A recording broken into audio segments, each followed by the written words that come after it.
기중에 회계 기간 중에 계속 장부 기입을 하고 마지막에 이제 기 말이 되면 우리가 마무리한다고 했습니다. 회계 기간을. 그걸 우리가 두 글자로 결산이라고 했었고요. 그래서 결산이라고 하는 것은 일정한 회계 기간 동안에 발생한 거래들을 장부에다가 적은 것들을 마감하고 최종적으로 보고서까지 작성하는 과정을 우리가 결산이라고 하고요. 결산은 그러면 우리가 회계 기간이라고 하는 것이 있는데 상업과 관련된 법규에서는 1년에 한 번 이상을 무조건 결산을 해야 됩니다. 그러면 1년에 최소 한 번은 결산이 되어야 된다는 거죠. 그러면 큰 기업에서는 1년치를 한 번에 하려니까 거래 건수가 뭐 10,000건이 넘어가요. 그러면 1년을 쪼개서 여러 번 결산을 해도 됩니다. 1년 안에 한 번 이상 여러 번 해도 돼요. 그러면 1년에 2번 결산하는 회사들이 있어요. 그것을 우리가 1년을 반을 쪼갠다. 회계기간을 해서 반기라고 하고요. 반기는 첫 번째 반기와 두 번째 반기가 있겠죠. 그래서 12개월을 2로 쪼개면 6개월씩 나눠서 6월 말에 한 번, 12월 말에 한 번 하게 되는데 첫 번째 반기를 상반기, 두 번째 반기를 하반기라고 합니다. 이 상반기, 하반기가 헷갈리시면 이렇게 생각하시면 돼요. 물은 어디서 어디로 흐릅니까? 위에서 아래로 흐르죠. 그래서 상이 먼저라는 거예요. 그래서 1월부터 6월까지를 상반기, 7월부터 12월까지를 하반기라고 합니다. 자, 그러면 우리 회사는 1년에 2번 하기에도 너무나 거래량이 많다라고 하면 1년을 4개로 쪼갤 수가 있어요. 그걸 우리가 분기라고 합니다. 12개월을 4개로 쪼개니까 1월부터 3월, 4월부터 6월, 7월부터 9월, 10월부터 12월까지 4개로 나누게 되고요. 자, 4개의 분기 중에서 첫 번째 분기라고 해서 첫 번째 1월부터 3월까지를 1사분기라고 합니다. 그리고 2월부터 3월까지를 2사분기, 7월부터 9월까지를 3사분기, 10월부터 12월까지를 4사분기라고 해요. 그래서 뉴스에서 보면 2사분기 우리나라 무역 실적입니다 라고 하는 것이 4월부터 6월까지의 무역 실적이구나 라고 이제 이해가 되시겠죠. 그래서 회계 기간은 1년에 한 번을 하기도 하고 1년에 2번 단기로 나눠서 상반기, 하반기로 하기도 하고 1년을 4개로 쪼개서 1사분기부터 4사분기까지 4번 결산을 하기도 한다. 대부분 중소기업에서는 1년에 한 번 정도가 평균적이고요. 그 다음 큰 기업에서는 반기 또는 분기로도 결산을 하게 됩니다. 그래서 대기업에 가서 회계 담당자를 하시게 되면 결산을 여러 번 해야 되는 상황이 발생할 수도 있겠죠. 자, 결산 과정 앞에서 한번 살펴본 건데요. 다시 한번 보면 결산은 크게 예비 과정, 준비하는, 그리고 본 과정, 그다음 마지막에 보고서 작성 과정으로 나눠지고요. 예비 과정에서는 차변과 대변의 금액을 합계 금액을 먼저 시산표라고 하는 것을 파악을 하고 그 다음에 회계의 발생주에 의해서 수정분계 또는 결산정리분계를 하게 되고요. 그리고 수정분계 후에 다시 한번 시산표를 작성해서 수정분계를 기준으로 수정전 시산표와 수정 시산표를 작성하는 것까지가 결산 예비 절차라고 할 수 있습니다. 결산 본 절차에서는 먼저 손익계산서 계정인 수익비용 계정을 집합손익계정에서 다 모여라 손실과 이익 계정을 모두 모아서 수익과 비용을 비교해서 단기순이익 또는 단기순손실을 파악을 하고요. 그거를 자본계정으로 넘겨서 자산부채자본계정을 마감을 하게 되겠죠. 자, 결산보고서 작성 절차에서는 재무상태표부터 주석까지 총 5개의 재무상태표를 작성을 하면 결산 과정이 끝나게 되겠죠.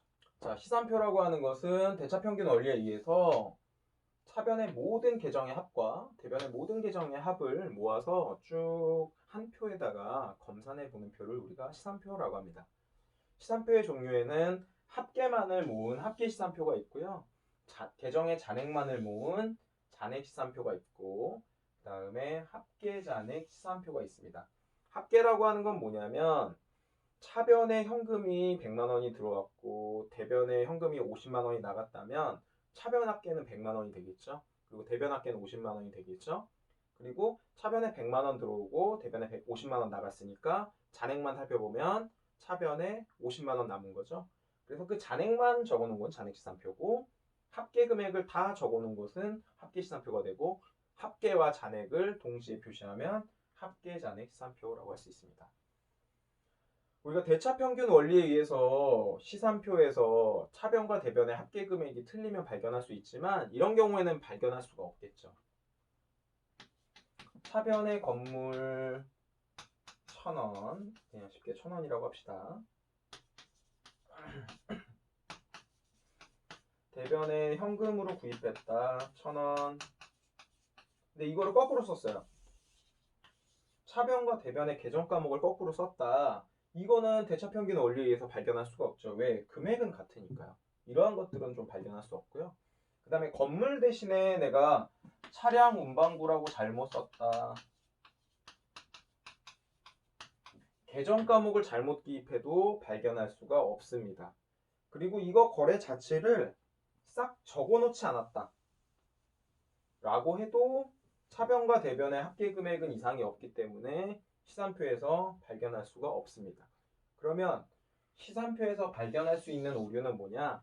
차변의 금액과 대변의 금액을 틀리게 기입했을 경우에는 시산표에서 발견할 수 있겠죠. 자, 시산표에서 발견할 수 있는 오류입니다. 자, 동일한 금액을 차변과 대변의 반대로 차변과 대변을 거꾸로 했어요. 동일한 금액 전개했다라고 하면 대차평균 원리는 맞겠죠. 이건 발견할 수가 없을 거고. 자, 차변과 대변을 동시에 안 했다. 그래도 발견할 수가 없겠죠. 자, 차변과 대변에 원래 10,000원인데 8,000원으로 똑같이 틀리게 차변과 대변을 일치시켰다. 이것도 발견할 수 없겠죠. 근데 만약에 차변에만 이중으로 기입했다라고 하면 차변과 대변의 합계 금액이 맞지 않겠죠. 그래서 4번만 시산표에서 발견할 수 있는 오류입니다. 자, 시산표 등식이 나오는데요. 자, 시산표에서는 차변과 대변에 자산, 부채, 자본, 수익 비용을 다 기입을 하게 됩니다. 그래서 요거는 우리가 재무상태표 등식에서 했었죠. 자산은 부채와 자본의 합이다. 근데 이 시산표는 언제 작성을 하나요? 기말에 작성을 하게 되겠죠. 그래서 기말 자산은 기말 부채와 기말 자본의 합이다라고 하는 것이 시산표 등식이 될 수 있고요. 자, 우리가 자본을 파악하는 우리가 단기 순이익인지 단기 순손실인지 파악하는 방법은 우리가 기말 자본과 기초 자본을 비교해 볼 수 있어요. 자, 1월 1일 날 자본보다 12월 31일 날 자본이 늘어났다라고 하는 거는 뭐가 발생했다는 거예요? 늘어난 자본에서 기초의 자본을 빼게 되면 올해는 순이익이 발생했다는 거죠. 그럼 순이익은 어떻게 구합니까? 전체 수익에서 전체 비용을 뺐을 때 순이익이 발생하게 되죠. 자, 똑같이 그러면 얘를 한번 이항시켜 볼게요. 그러면 기말자본이라고 하는 것은 내가 기초자본에다가 올해 순이익이 발생했을 경우에는 단기 순이익이 더해지게 되는 거죠. 자, 그 다음에 기말 그러면 요거를 우리가 여기에다 한번 대입을 해보면 기말 자산은 기말 부채 더하기 기말 자본이 얘죠. 기말 자본은 기초 자본에다가 총 수익액에서 총 비용을 뺀 단기 순이익이 더해진 거죠. 자, 그러면 여기서 비용만 한번 이항을 시켜보면 마이너스가 플러스가 되면서 기말 자산 더하기 총 비용은 기말 부채와 기초 자본 더하기 총 수익이 되게 됩니다. 그래서 시산표에서는 차변의 기말 자산과 총 비용을 작성하게 되고요. 대변에는 기말 부채와 기초 자본과 총 수익을 나열을 해서 작성을 하게 됩니다. 그래서 시산표에 최종적으로 나오는 등식은 얘가 되고요. 얘가 나오기까지의 과정을 한번 살펴보았습니다. 시산표 등식으로 맞는 것은 자, 차변에는 우리가 기말 시점에 자산이 나온다고 했었고 그럼 3번 아니면 4번이겠네요. 1, 2, 3, 4번 다 맞네요. 자, 그 다음에 총 비용 여기까지는 다 맞죠. 자, 여기에다가 기말 부채를 더한다고 했었죠. 그래서 4번은 일단 아니고 기말 부채에다가 기초 자본의 총 수익을 더한 게 우리가 시산표 등식이라고 했었죠. 정답은 2번이 되겠네요. 그렇죠? 지금까지 나왔던 공식들이 이제 다 나오는 형식의 문제입니다. 자, 보시면 자, 기말자산은 기초부채에다가 기초자산이 아니라 기초자본에다가 이익을 더하고 총이익을 더하고 기말자산에서는 총비용을 빼줘야 되죠. 그래서 1번이 틀린 답이 되겠죠. 자, 총비용과 이익을 더하면 그러니까 총수익은 비용에다가 이익을 더한 게 나의 총수익이 되겠죠. 2번은 맞겠고요. 자, 기말자본과 기초자본을 비교해 보면 기말자본이 더 크다면 기말자본에서 기초자본 뺀 게 올해 발생한 이익이 되겠죠. 그 다음에 얘는 재무상태표 등식이었죠. 자산은 부채 더하기 자본, 순자산은 자본이니까 자본이야. 이렇게 합계잔액 시산표를 주고요. 뭐 A하고 B하고 C에 있는 금액을 구해서 합계를 계산해보는 문제도 시험에 출제가 되고 있는데요. 자, A부터 살펴보면 자, 현금은 차변에 지금 잔액이 10,000원 남아 있습니다. 대변에는 24만 원이 나갔다는 얘기죠. 그러면 차변에 25만 원이 들어와서 24만 원이 나가면 10,000원이 남게 되죠. 그래서 A는 25만 원이 되고요. 자, B는 외상매출금도 역시 자산인데 차변에 2만 원이 남았죠. 31만 원이 나갔다는 겁니다. 31만 원을 외상매출금을 사실 회수하게 된 거죠.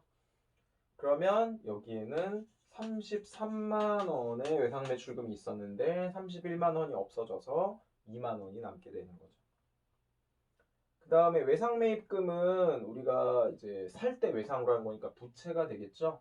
10,000원이 남았어요. 근데 11만 원을 내가 부채를 탕감했다는 겁니다. 그러면 12만 원의 외상매입금이 있었는데 11만 원의 외상매입금을 이제 부채를 없애서 나중에 10,000원이 남은 거죠. 그래서 C는 12만 원이 되겠고요.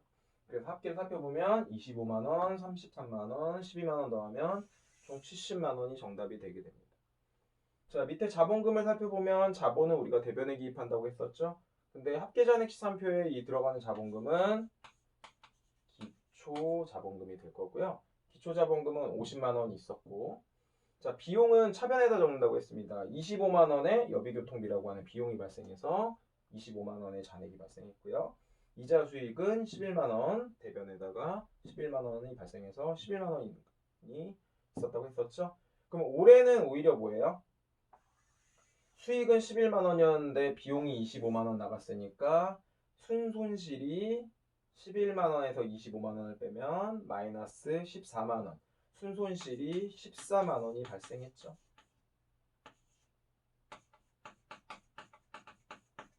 그러면 기말자본은 어떻게 될까요? 50만 원 있었는데 오히려 14만 원 까먹은 거죠. 그래서 기말자본은 36만 원이 될 거고요. 차변에 보시면 이게 자산이죠. 이게 기말 시점의 자산이죠. 기말 자산 더하기 이게 총 비용이죠.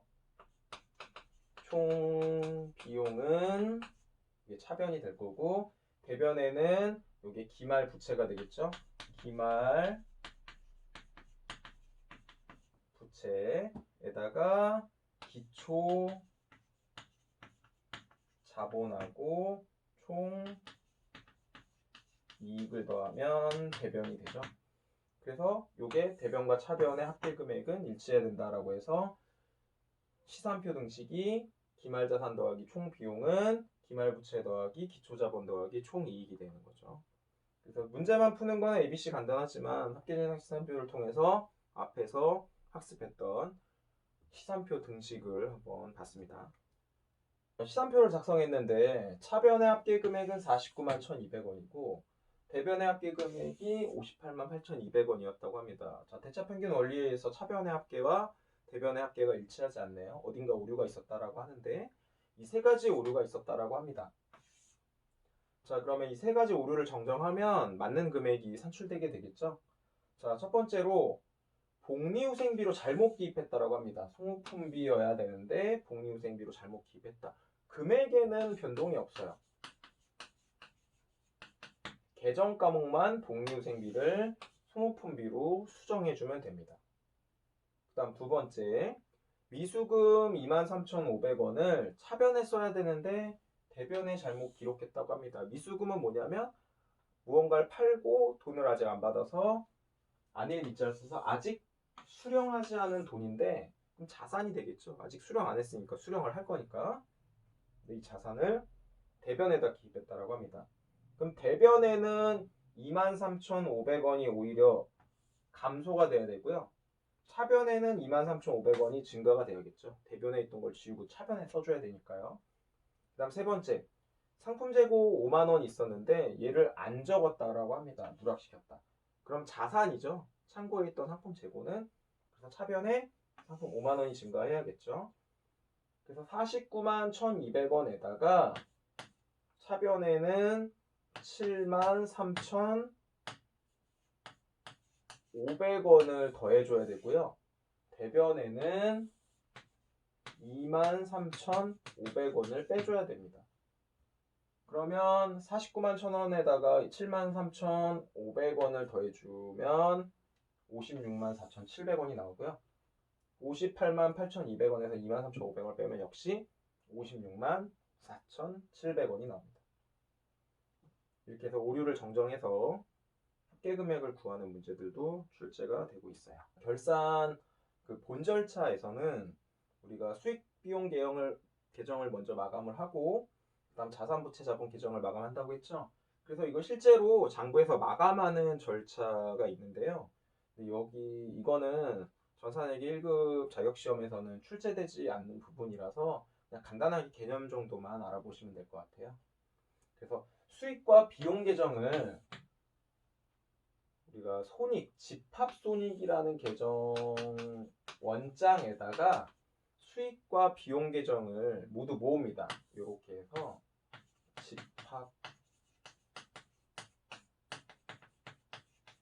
집합손익인데 그냥 손익원장이라고 하는 곳에다 차변에다가 비용을 모으고요. 대변에다가 수익을 모읍니다. 차이가 발생을 하겠죠. 수익이 더 크다면 이만큼이 단기 순이익이 될 거고 비용이 더 크다면 차이가 나는 이 부분이 단기 순손실이 되겠죠. 그래서 이렇게 손익 계정에다가 비용과 수익 계정을 모두 모아서 요것들을 만약에 순이익이 발생하거나 순손실이 발생하면 자본으로 넘겨주는 것을 수익과 비용 계정의 마감이라고 합니다.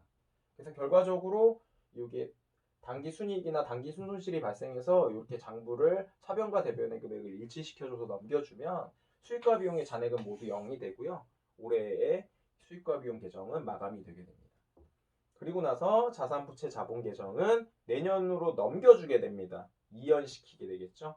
그래서 그 다음 해로 또는 다음 회계기간으로 차기 2월이라고 하는 요 명칭을 써서 다음 회계기간으로 넘겨주고 올해 장부는 모두 잔액을 0원을 만들어서 마감을 시켜주게 됩니다. 그것이 자산부채 자본 계정의 마감이고요. 결산 보고서는 우리가 앞에서 재무제표를 한번 다뤄봤기 때문에 이거는 크게 설명을 안 하겠습니다. 그래서 손익 재무상태표부터 주석까지의 이 5가지 보고서를 마지막에 결산 최종 그 정리된 자료를 토대로 요 5가지의 재무제표를 작성하면 올해의 회계기간은 끝나게 됩니다. 그래서 여기까지 회계의 순환 과정에 대해서 맞춰봤고요. 회계라고 하는 것은 이렇게 거래가 발생해서 마지막에 결산을 해서 보고서까지 작성하기까지 계속 순환이 돼서 이제 1년 기준으로 한다면 1월 1일부터 12월 31일까지 한 회계 기간이 끝나면 또 다음에 또 회계 기간이 시작되는 거고요. 그러면 우리가 이제 다음 시간부터는 뭘 배우게 되냐면 우리가 개정 과목을 지금 이제 하나하나 배워야겠죠. 왜냐면 1년 동안 하는 것이 장부 기입이기 때문에 그래서 개정 과목 자산부터 비용까지 자산부채 자본 수익 비용이니까 자산부터 비용까지 이제 다음 시간부터 개정 과목 하나하나마다 예를 들어 처음에 배우는 것이 현금인데 현금이라고 하는 것은 어떨 때 쓰고 현금과 관련된 회계 처리에는 어떤 것이 있는지 요거를 이제 쭉 배우게 됩니다. 그래서 앞으로 한 100강 정도는 계속 개정 과목에 대해서 배우신다고 보시면 되고요. 하나하나씩 하루에 개정 과목 5개씩만 해도 한 달이면 150개 개정 과목이니까요. 한 150개 정도면 전산회계 1급 자격증에서는 충분히 그 기존 과목 가지고 합격하실 수 있을 겁니다. 그리고 나서 마지막에 결산하는 거 배우고 시산표 작성하고 마감하고 그리고 결산 정리하고 그다음 보고서 작성하기까지만 배우시고 그리고 전산회계니까 마지막에 그걸 가지고 컴퓨터에 입력하는 것까지만 배우시면 전산회계 과정은 모두 끝난다고 보시면 됩니다. 그래서 오늘은 어떻게 보면 1년 동안에 배우는 이렇게 제 책 같은 경우 4주 과정인데요. 4주 동안에 배우는 과정을 이 1시간 동안에 쭉 살펴봤다고 보시면 됩니다. 그래서 다음 시간부터는 이제 개정 과목 하나하나씩 알아보도록 하겠습니다. 자, 학습하시느라고 고생 많으셨습니다. 다음 시간에 뵐게요. 안녕.